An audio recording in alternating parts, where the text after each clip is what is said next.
اعوذ باللہ من الشیطان الرجیم بسم اللہ الرحمن الرحیم وَهَلْ أَتَاكَ حَدِيثُ مُوسَى إِذْ رَأَىٰ نَارًا فَقَالَ لِأَهْلِهِمْ كُثُوا إِنِّي آنَسْتُ نَارًا لَعَلِّي آتِيكُم مِّنْهَا بِقَبَسٍ أَوْ أَجِدُ عَلَى النَّارِ هُدًى فَلَمَّا أَتَاهَا نُودِيَ يَا مُوسَى إِنِّي أَنَا رَبُّكَ فَاخْلَعْ عَلَيْكَ إِنَّكَ بِالْوَادِ الْمُقَدَّسِ طُوًى وَأَنَا اخْتَرْتُكَ فَاسْتَمِعْ لِمَا يُوحَىٰ إِنَّنِي أَنَا اللَّهُ لَا إِلَٰهَ إِلَّا أَنَا فَاعْبُدْنِي وَأَقِمِ الصَّلَاةَ لِذِكْرِي إِنَّ السَّاعَةَ آتِيَةٌ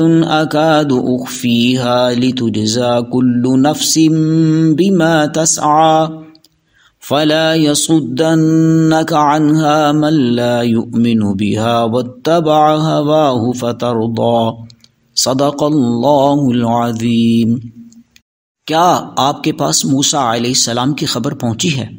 جب انہوں نے آگ کو دیکھا تو اپنی بیوی سے کہا، ٹھہرو، بے شک میں نے آگ دیکھی ہے، شاید اس میں سے تمہارے لیے کوئی انگارہ لاؤں یا میں آگ سے راستے کا کوئی نشان پاؤں۔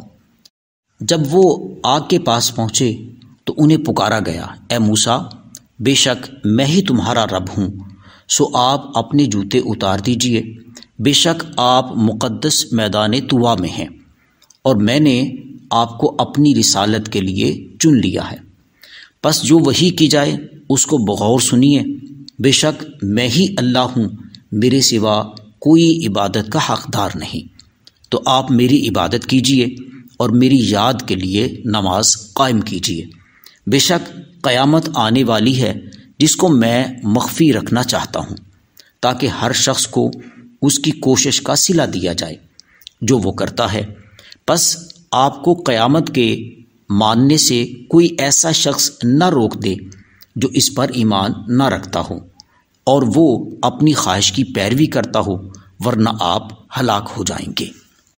وَهَلْ أَتَاكَ حَدِيثُ مُوسَى، قرآن مجید کی عظمت کے ذکر اور دعوت و تبلیغ کے سلسلے میں رسول اللہ صلی اللہ علیہ وسلم کی مشقت اور فکر مندی کی طرف اشارہ فرما کر یہاں سے حضرت موسیٰ علیہ السلام کا قصہ بیان کیا جا رہا ہے۔ اس سے مقصود آپ صلی اللہ علیہ وسلم کو تسلی دینا ہے، کیونکہ جن دنوں یہ صورت نازل ہوئی ان دنوں مکہ مکرمہ میں نبی کریم علیہ الصلاۃ والتسلیم کو ایسے ہی حالات درپیش تھے جیسے موسیٰ علیہ السلام کو پیش آ چکے تھے۔ گزشتہ آیت میں اللہ لا الہ الا ہو کے ساتھ توحید کا جو بیان ہوا اس کی مزید وضاحت کی ضرورت محسوس کی گئی۔ ہر نبی کے واقعات میں جو چیز اولاً ذکر ہوئی وہ توحید باری تعالی ہی ہے۔ اسلوب بیان یہاں ترغیب و تشویق کا ہے۔ ہم آپ کو موسیٰ علیہ السلام کے حالات و واقعات سناتے ہیں، اس میں ان تمام سوالات کا جواب مل جائے گا جو دعوت و تبلیغ حق کے اس مرحلے میں تمہارے سامنے ہیں یا بعد میں آنے والے ہیں۔ اولاً یہ کہ نزول وحی آپ صلی اللہ علیہ وسلم کے لیے باعث سعادت ہے، باعث شقاوت نہیں، جیسا کہ موسیٰ علیہ السلام کے لیے باعث سعادت تھی۔ حل کیا؟ استفہام آپ سے خبر سننے کا شوق دلانے کے لیے ہے، پوچھنے کے لیے نہیں۔ اذ رآ نارن، جب انہوں نے آگ دیکھی کا ذکر مزید شوق دلانے کے لیے ہے کہ معلوم ہو آگ دیکھنے کے بعد کیا ہوا۔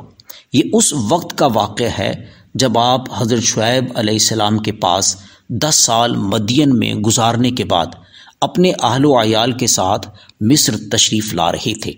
رات کا وقت، سردی کا موسم اور گھر والے بھی ساتھ، سب کو رات گزارنے اور سردی سے محفوظ رہنے کے لیے آگ کی ضرورت تھی۔ ایسے میں آپ کو آگ نظر آئی، اس کی کیفیت کسی جلتے ہوئے الاؤ کی نہ تھی بلکہ ایک شعلہ مستعجل کی تھی جو چمکا اور غائب ہو گیا۔ موسیٰ علیہ السلام کے سوا شاید اس کو کسی نے دیکھا بھی نہیں۔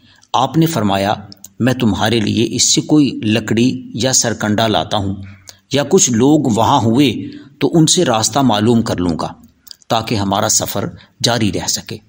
تو جب موسیٰ علیہ السلام اس مقام پر پہنچے جہاں ان کو شعلہ نظر آیا تھا تو آواز سنائی دی۔ شوق ابھرا کہ آواز دینے والا کون ہے۔ انی انا ربک فاخلع نعلیک، اے موسیٰ علیہ السلام میں تمہارا رب ہوں۔ ایک درخت، وہ بھی سرسبز و شاداب، ایک عجیب قسم کی آگ نے گھیرے میں لیا ہوا ہے۔ آگ ہے یا انوار و تجلیات کا حالہ جس نے درخت کے حسن میں اضافہ کر دیا۔ فاخلع نعلیک، پہلی ہدایت یہ ہوئی کہ اپنے نالین، اپنے جوڑے اتار دیں، کیونکہ یہاں طہارت ہی نہیں، اس بارگاہ میں تواضع کے آداب بھی ملحوظ رہیں۔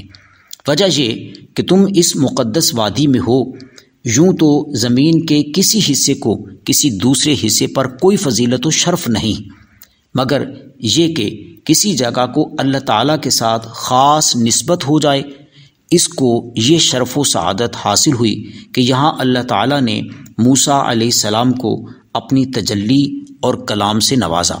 یہی اس کے تقدس کا سبب ہے۔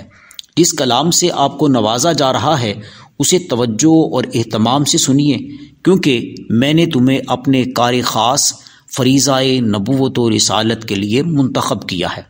نبوت کے حصول میں کسی کے جہد، زہد یا محنت کا کچھ دخل نہیں۔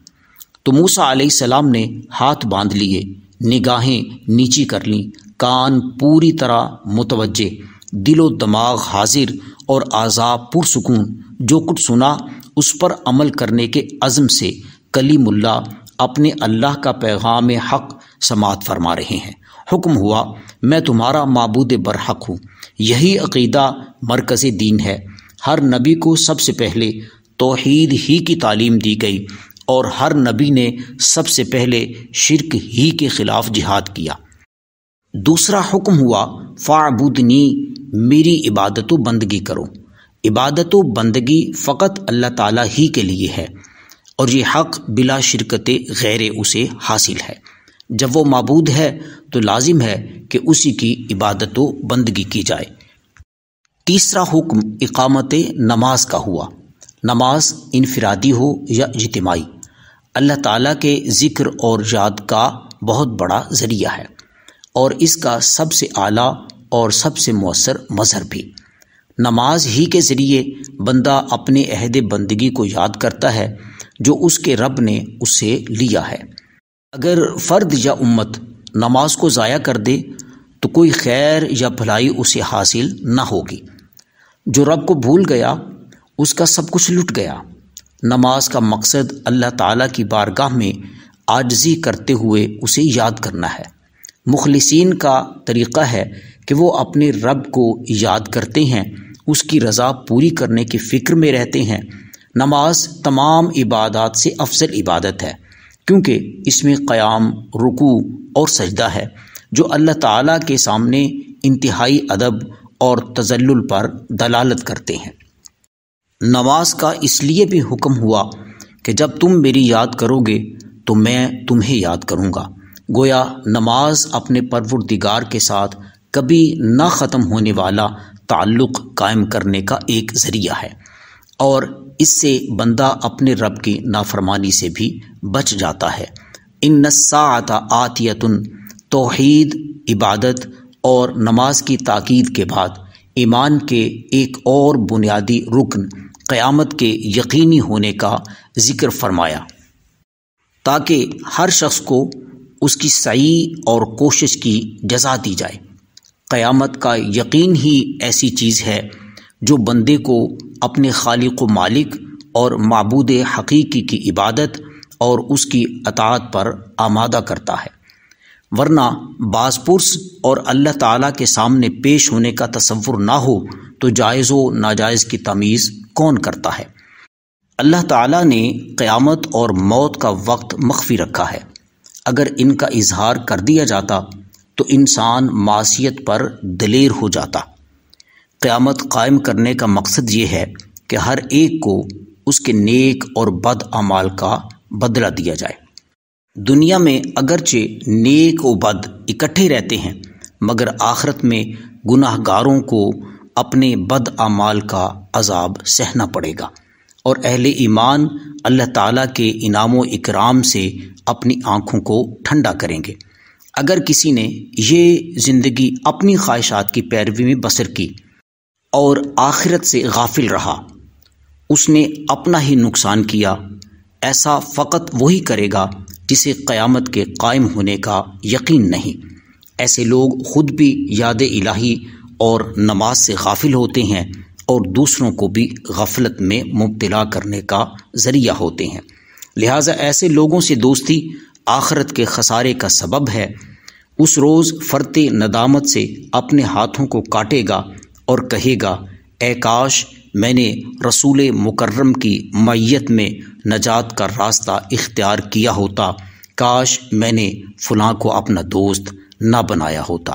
اللہ رب ذوالجلال ہمیں نیک بندوں کی معیت عطا فرمائے، آمین۔ وما علینا الا البلاغ المبین۔